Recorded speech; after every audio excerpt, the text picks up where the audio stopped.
বঙাইগাঁও জিলাৰ বঙাইগাঁও গাঁও পঞ্চায়তৰ অধীনৰ ঝাকুৱাপাৰা নামৰ গাঁও এইখন তাত মই এই মুহূৰ্তত উপস্থিত আছো। ঝাকুৱাপাৰা পাৰ্ট 2 দীৰ্ঘদিনৰ পৰা পানীৰ সমস্যাত ভুগি থকা গাঁওখনত বাস কৰি আহিছে বড়ো, আদিবাসী, নেপালী, ৰাজবংশী আদি বিভিন্ন সম্প্ৰদায়ৰ লোকে ইয়াত বাস কৰি আহিছে আৰু তেওঁলোকে দীৰ্ঘদিনৰ পৰা ভুগি আহিছে পানীৰ সমস্যাত।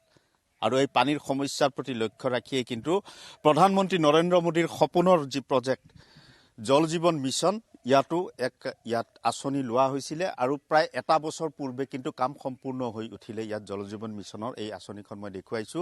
প্ৰায় ৩৯ লাখ টকা ব্যয় সাপেক্ষে ইয়াত সম্পূৰ্ণ হৈ উঠিছে এই আঁচনি। কিন্তু আজিলৈকে কিন্তু তেওঁলোকে জল জীৱন আঁচনিৰ পৰা যি ঘৰে ঘৰে পানী দিয়াৰ ব্যৱস্থা সেয়া কিন্তু আজিলৈকে হৈ নুঠিল, যাৰ বাবে কিন্তু আজিলৈকে তেওঁলোকে সেই একেই যি তেওঁলোকৰ পুৰণা দিনত যেনেধৰণৰ নদীৰ পানী বা ঝৰ্ণাৰ পানী তেওঁলোকে ব্যৱহাৰ কৰি আহিছে বা যিসকলে পাৰে তেওঁলোকে কুঁৱা সাজি তেওঁলোকে পানী পান কৰি আহিছে বা ব্যৱহাৰ কৰি আহিছে, আজিৰ দিনতো কিন্তু সেয়া অব্যাহত আছে। মই তেওঁলোকৰ পৰা জানিবলৈ যত্ন কৰিম আপোনালোকৰ দীৰ্ঘদিনৰ এক সমস্যা পানীৰ সমস্যা। হয়, আমাৰ ইয়াত মানে পানীৰ কাৰণে বহুত অসুবিধা। ইয়াতৰ এই চৈত মাছ ফাগুন মাছ পৰলে আমাৰ পানী শুকাই যায়। এতিয়া আমি ঝৰ্ণাৰ নাইবা এই ইয়াতে কইজা নদী আছে তাৰে পৰাই খাব লগা হয়। তেনেকৈ চলিছে। এতিয়া ইয়াত জল জীৱন আঁচনি মিছন বনাইছিল পানী নলাল, কিন্তু তেনেকেই চলি আছে। আৰু 2 মাহৰ পাছত আমাৰ বহুত কষ্ট হৈ যাব, পানী শুকাই যাব। আন এগৰাকী আছে, কি কয় প্ৰধানমন্ত্ৰীৰ সপোনৰ আঁচনি আছিলে। হয়, এইটো দুৰ্ভাগ্যৰ কথা। আমি 2 নং ঝাকুৱাপাৰা পাহাৰতলি যোৱা বছৰ এটা আমি প্ৰধানমন্ত্ৰী যিখন জল জীৱন মিছনৰ যিখন আঁচনি পাইছিলোঁ, আমি খুব আনন্দিত হৈছিলোঁ যে আমি গাঁওখনত যিটো পানীৰ সমস্যা আমিতো নিৰ্মূল হ'ব বুলি আশা কৰিছিলোঁ। কিন্তু এবছৰে হ'ল আজিলৈকে আমি এটোপা পানী পোৱাৰ সক্ষম নহ'লোঁ। আৰু পাম না নাপাম সেইটো আমাৰ এটা সন্দেহৰ মাজত আমি কিবা কৰি আছোঁ। এতিয়া আমি জানুৱাৰী আৰু ফেব্ৰুৱাৰী মাৰ্চত যথেষ্ট কষ্ট হয়। যিবিলাক ধনী মানুহ যিবিলাক অলপ আছে সেইবিলাক মানুহে বহুত টকা খৰচ কৰি মানে কিবা কৰিছে, বৰিং কৰিছে। কিন্তু যিবিলাক দুখীয়া যি নেকি দিন হাজিৰা কৰি খায় সিহঁতে আৰু ক'ত পাব? সেইবিলাক মানুহে আমি পাহাৰৰ পৰা নহ'লে নদীৰ পানী আমি মানুহে ব্যৱহাৰ কৰি আহি আছে দীৰ্ঘদিনৰ পৰা। প্ৰায় এটা বছৰে হ'ল সম্পূৰ্ণ হৈ গৈছে কাম। মই যি দেখিছোঁ সুন্দৰ এক প্ৰজেক্ট সুন্দৰভাৱে বনোৱা হৈছে।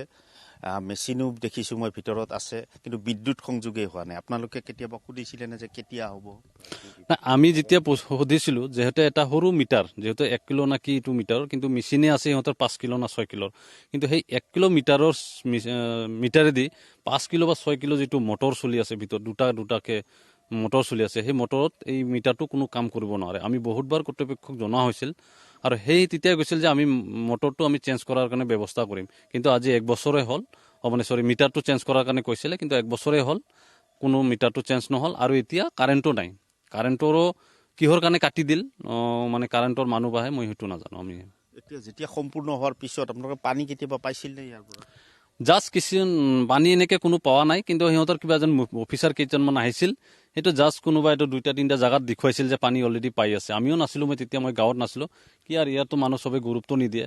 আহিছিল আৰু এনেকৈ সিহঁতে বিল পাছ কৰি পইচা এনেকৈ লৈ যোৱা যেন হৈছে আৰু কি। একমাত্ৰ ঠিকাদাৰৰ লাভৰ বাবেই যেন এইটো বনোৱা হ'ল তেনে বুজা গৈছে। হয়, তেনেকৈ বুজা গৈছে, হৈছে তেনেকৈ। অকল ঠিকাদাৰৰ যিটো পইচা আছিল সেইটো জাষ্ট বনাইছে। আৰু ইয়াত পানী পাওক নাপাওক সেইটো ঠিকাদাৰৰ কোনো কৰণীয় নহয়। আমাক বহুতে বাৰ ফোন কৰিলে আমি পানী দিম, হ'ব এনেকৈ কৈছিল। কিন্তু আজি 1 বছৰ অতিক্ৰম হ'ল।